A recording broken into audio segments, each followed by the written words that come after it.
పక్షీ చ శాఖానిలయం ప్రవిష్టః పునః పునశ్చోత్తమ సాంత్వవాది సుస్వాగతం వాచముదీరయనః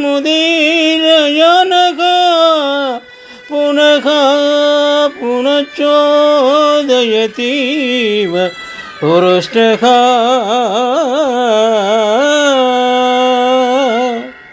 శ్రీమద్ రామాయణం సుందరకాండము నుండి త్రిజటా వృత్తాంతమును గురించి తెలిపిన ఈ శ్లోకము. శ్లోకభావము.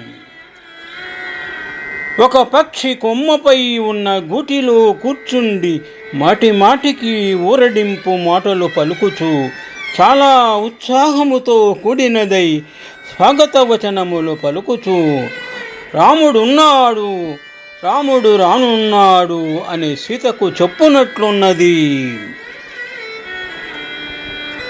పక్షీ చ శాఖానిలయం ప్రవిష్టః పునః పునశ్చోత్తమ సాంత్వవాది సుస్వాగతం వాచముదీరయనః పునః పునశ్చోదయతీవ పురుష్టః.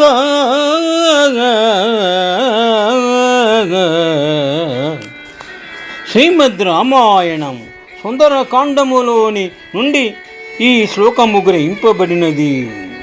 త్రిజట స్వప్నము.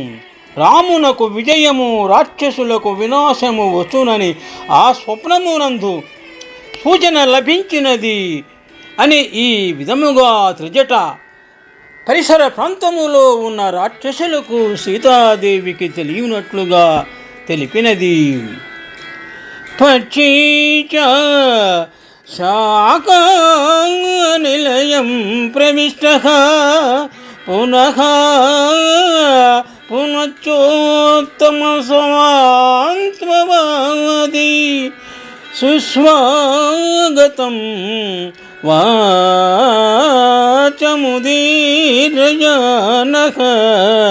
పునః పునశ్చోదయతీవ పురుష్టః.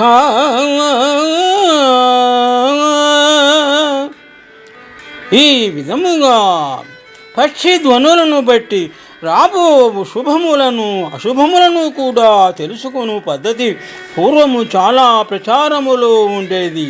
ఇక్కడ సందర్భం చెట్టుపైన ఉన్న పక్షి మధుర స్వరాలతో సుస్వాగతము పలుకునట్లుగా ఉన్నది అని సీతాదేవికి త్రిజట వినిపించినది తన స్వప్న వృత్తాంతమును.